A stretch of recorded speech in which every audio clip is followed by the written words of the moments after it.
The microphone wasn't on. Yep, that just happened. I guess I'll start music for just downtime talking. Because we got a thing to do before the slide sappy, and then we're doing the slide sappy. So let me just fucking randomly go to... Deltarune music. Hell yeah. Oh god. Fucking turn you down. There we go. Oh yeah. Okay, so I have a package here. Let me get a knife real quick. You don't want to use a pencil? Alternatively, Bulbasaur? Altered red. Ugh. We're gonna do the lore thing in a second, but I gotta do this first. This might be related.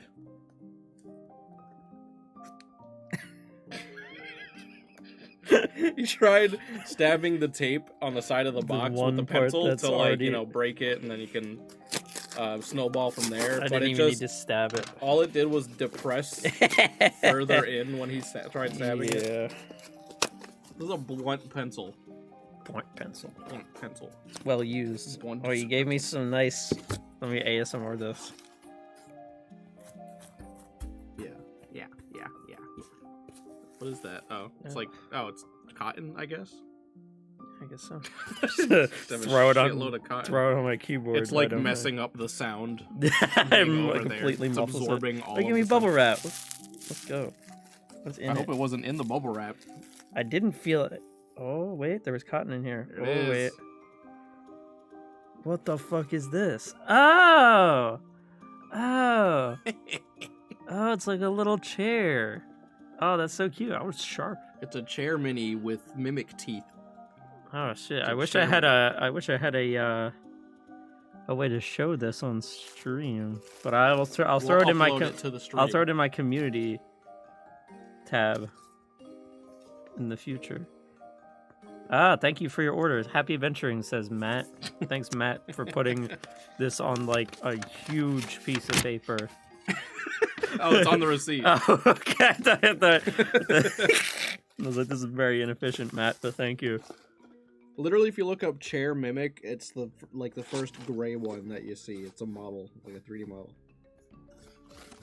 Thank you very much. That's sick. Why did I didn't put it back in there. Let me put it next to Bulbasaur on my desk. Literally, my desk is just filled with weird figurines that my friend here has gotten for me. Thank you very much. Yeah. I cannot wait to... We are going to open your birthday present on the stream once we get to that point, though. I cannot wait for that. It hasn't come in yet, but it's a counterpart to my shirt that I wear during the stream. Okay. Which you're totally wearing under that shirt right now, or that sweater right now. Well, we're not in the Larkins timeline anymore, so why would I wear that? I need to wear good question clothes. Good cush. I need to wear good cush clothes. Good cush clothes. This is the quietest song of all time, Pac-Man World. Crisis Cavern.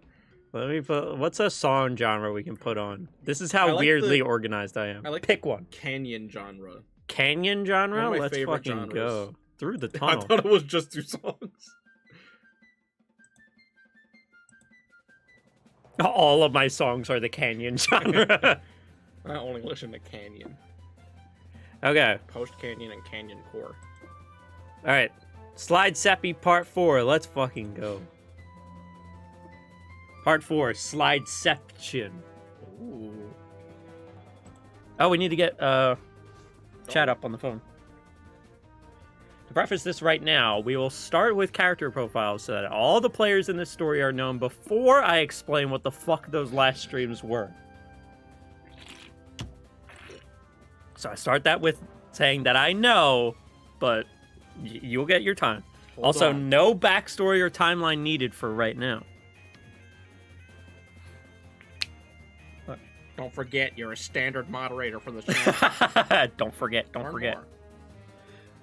Okay. She said, only the best and brightest pencil could stab that tape. I saw everything up until Canyon Core, my goat, so... Okay, so we got the town of Copyright Registered Trademark at Pawprint, also known as Crap. The player character of Sims 2 Pets. Unlike all the Sims games preceding this one, we start with naming an entire town instead of creating a sim. Yeah. The player Plumbob is able to freely control everyone in town, thus making all of Crap the main character in a sense. You know, I know. Citizens are obsessive over animals, and all residents own at least one pet, most several. Yeah. It's an idyllic rural town for settling down. We got Bob Newby's incoming Crap. Bob Newby, human GPS. A simple man with simple tastes, known for his very to-the-point manner of speaking. No nonsense with Bob. No nonsense. Has an average relationship with his wife. The first family controlled in Crap and serves as a tutorial. Yeah. Betty Newby, woke, wrote a book entitled Unleash the Gender-Neutral Metaphor Within, presumably encouraging non-binary folk to be themselves, which is very based. Yeah. Often is lost in thought doing daily mundane tasks and ignoring her husband and dog. Has weird earthbending traits with that shovel. Yeah, that was some funky shit. She was doing she was pulling a toff right there. Buddy Newby likes food, you know, like a dog. And he's a Dalmatian, all right. He sure is something. But then we have Deltoid, the Chad mutt. Lived on the streets and fought his way to the alpha position. Jacked and powerful beyond belief. He even looks jacked in that profile picture. Yeah, let's just fucking rapid fire through all these. Dottie Simpson has 5 cats and sure smells like it. Mira May owns a lesbian-ass house, which also contains Penelope Arnold. What the fuck was that? That happened with her. Don't worry about it. The Crap Canyon. Buck Oakley, weird forest man who speaks in gibberish. Primal Sim, perhaps an indicator of earlier unevolved incarnations of Sims. Yeah. Dottie Simpson definitely is prepping up for white girl dreadlocks. No, definitely.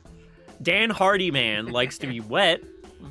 Owns a particle-creating puppy named Buster. There's him. And looks exactly like Justin Timberlake in, like, 2002, I guess? Yeah, and wearing, bang clothing. Yeah.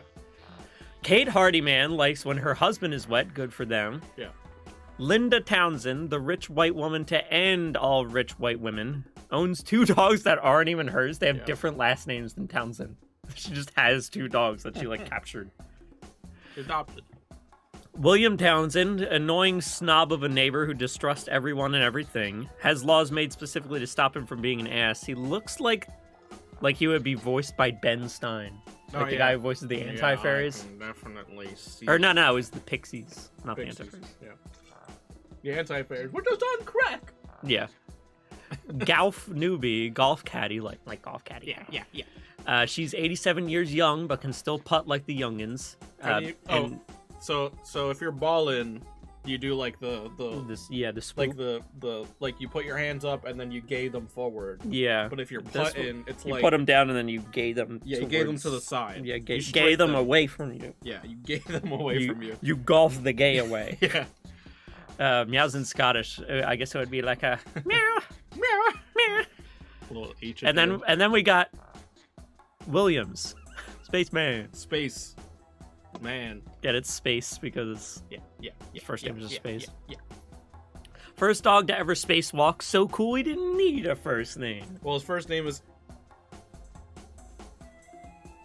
After our time in Sims 2 Pets, we continued our journey with the Newbie family through 3 quick jaunts through other games, in which we met Pat Newby with good Christian values.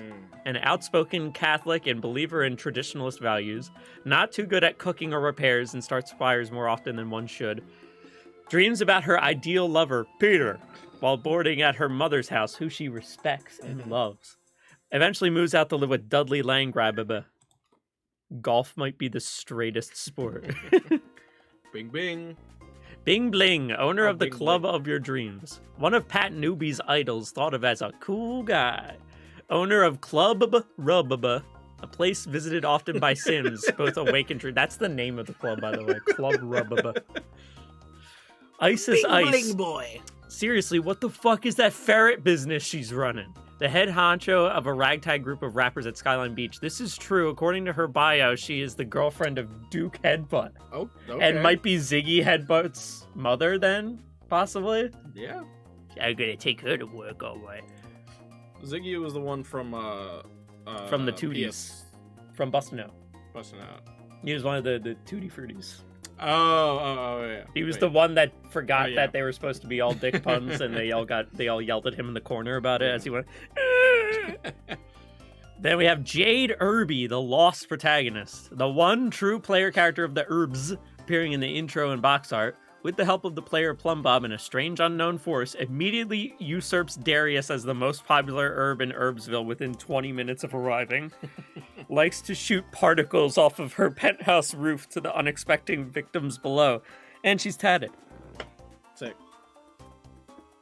Johnny Gnome, the Good Samaritan on a journey. Hyper aware of his status inside of a game and chooses to use this power to spread goodwill with his magical powers. Able to affect reality itself with special incantations, though the most powerful of which he needs a Plumbob's help to carry out. Contacts those who control the Plumbob via written letters containing his spells. Wait.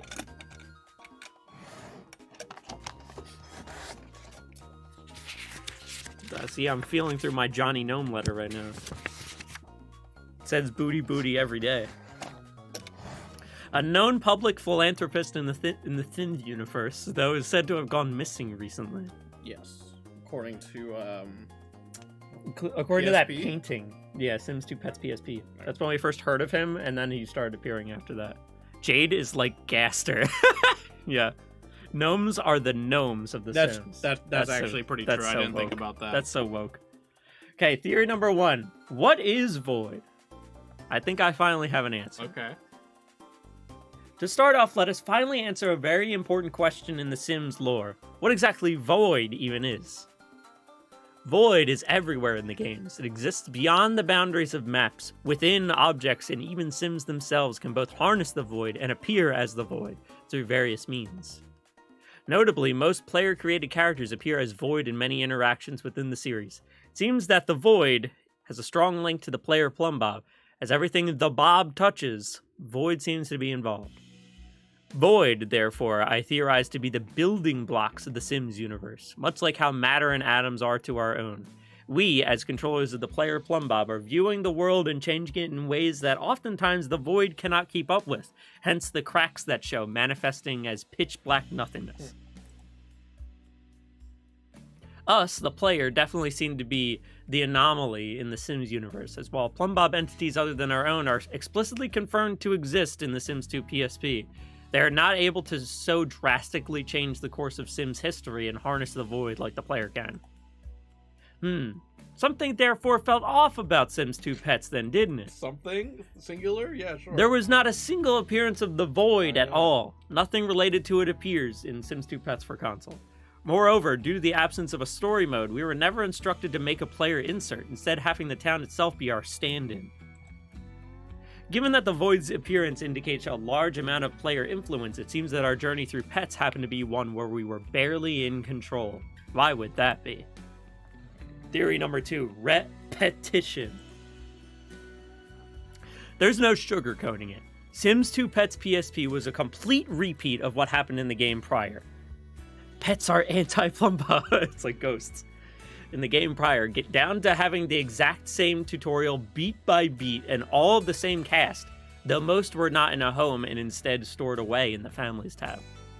The layout of Whiskerton this time around was condensed with most areas taken away. Wait, Whiskerton? Yeah, it wasn't crap this time. Actually, we were never prompted in Pets PSP to change the town name upon starting a new game. On top of that, when we did try to rename it, the game straight up removed the name, leaving it blank. Another indicator of the continued taking away of our power in the Sims universe. We're getting weaker. Something else was in control this time, making us repeat Pets once more Groundhog Day style. And that was not the end of it all, as we were then led down a similar path with the first 3 games in the console series, each compelling us to go with the default sim each time. But why? Final theory, the Lost Sims. The answer to the burning question of why were we forced to redo 4 of the games seems to be that the entity leading us down this path wanted to force us to remember Sims that had been forgotten on our first run-through. This can be seen with the only moved-in family in Whiskerton in the Pets PSP version being the Townsends, who were the only family that we neglected to check up on out of those in the console version. We skipped over them entirely. They were the only ones we skipped. When going through Sims 1 and busting out, this time we experienced the opening acts of each game through the female default character's perspective and met with a different sim in each dream sequence. And in Herbs, we chose to start out in the only district we never visited in the original playthrough, Skyline Beach. Oh, don't read if this is right. This is the universe where Dr. Dominion won. You're gonna have to find out. So it seems that these lost Sims were none too happy about being forgotten. It begs the question, what exactly happens to a Sim that exists in the universe, but is never seen by the player? It's like, if a tree falls in the forest and no one's around to hear it, does it make a sound? Our answer may just lie in the newbie family themselves, as believe it or not, they were lost Sims from the very beginning. In the very first stream we did of The Sims, at the end we briefly went into the free play mode and selected the Goth family's house to view. But if you look closely in the background, there was a second property in the Leller neighborhood that we just never viewed. Why was it called the Leller? I have no idea. I just named it that on the spot. Upon doing some research, that household turns out to be that of Bob and Betty Newby. Though they look very different, the names are the same. But that's not even the end of it. In a fresh Sims 2 console free play save, because I deleted it to put the Larkins in, because I did that whole thing with the Larkins at the end where I had Abeng, Litchi, Dusty Hug, and Darius got captured. The newbie family is also present there with the same names and looking different yet again. Yet both prior times we could have encountered them, we just never did. It seems that when a character has a planned appearance, yet the player never encounters them, they're stuck in some sort of state of limbo, not being able to fully exist with a concrete design and personality until they are made so by the void. Another example of this phenomenon occurring is with the odd case of Randy Miller. Remember him? He was one of the Sims we accidentally created in the Create a Sim segment at the end of Pets PSP. Not much longer afterwards, a Sim by the name of Randy appears in Pat Newby's dream sequence at the beginning of Sims 1. It seems Randy Miller's nature as a lost Sim was due to, once again, us never getting far enough to meet him in Sims 1, as a Randy appears as one of the 5 potential love interests for a female character in the story mode. The other 4 love interests are Woody, Rod, Peter, and Ziggy. Curious, as Peter appears in Pat's Bustin' Out dream sequence, as well as in the background of Dorienye's in our original playthrough, Randy, as a matter of fact, is the only one of the 5 to not return in Bustin' Out in any way, perhaps suggesting that Peter is the only one to remember him. This is some deep shit alone. Hell yeah. Speaking of Pat, the default player characters seem to have it the worst in this universe, as they were all overwritten by the Larkins completely, leaving them seemingly no avenue to be realized as characters. Notably, most of the default characters share the last name of Newby. It is solemnly fitting that the entire Newby family is doomed to obscurity. In fact, the only way for these Sims to really appear in the universe and finally get recognition from the Void as well as the player was for this very repeat to occur. It seems that the entity that orchestrated all of this, utilizing the Void to make us, the players, review it all, must have been one of them. The most prominent of all the lost protagonists, one who felt it to be her divine right to be the main character of an adventure, yet had it snatched away from her. Ah, it could only have been the work of Jade Irby. Oh shit, with her gnome cheats. Jade was poised to not be like the others. She was in the intro cutscene, on the box art, in promotional material, the works. Unlike a typical default player insert, she was not a newbie, she was an Irby. She was her own person with a personality and goals ready to be explored by the player, but it never came to pass. She was immediately overridden by Litchi Larkins and never heard from again. Oh. In that limbo of non-relevance, she sulked, biding her time and dwindling powers over the Void to spring a trap on the player in order to force them to remember her, as well as all the others who were lost. An art piece depicting her even appears in multiple places of Sims 2 consoles, signifying her attempt to claw back into relevance. All of the pieces seem to slot into place for her during the events of Sims 2 Pets, with her machinations successfully bringing Bob and Betty Newby to the forefront. with her grip over the void and thus the Sims universe at an all-time high. Once Pet's PSP began, us, the players, were caught in her web. Biding her time. Joe Biden her time. Jade broke down the freedom of the players and their plumbob one by one, lulling us into accepting this new alternate universe of her own creation. After the Pet's PSP repeat story, we were then led down the path she had always wanted us to take when we initially started our playthrough, eventually culminating in her official creation in the herbs. However, while she got her wish, a certain nice gnome had already caught wind of the goings-on. Making his first appearance during the tutorial of Pet's PSP is Johnny the Gnome, who sends us a letter detailing his spells. Through the use of these spells, the games are sped through and trivialized. This is especially true of herbs, as Johnny's cheats essentially make Jade complete the adventure in less than a half hour. Johnny, through his influence, successfully managed to break Jade, having her realize that with the game completed, we could just move on to the next in line, making her time in the spotlight wither away. With her finally having lived the life she wanted to, however brief it was, she decided to cut short this alternate universe right there, releasing the players from their trance and allowing us to go to the next part of the story. In the end, we were only able to remember all those lost Sims thanks to what she had done, but dwelling on the past prevents us from moving forward. With that said, let's now officially start the next game. Sims 2 Pets DS. Oh boy. Any thoughts, comments, concerns about that, my friend?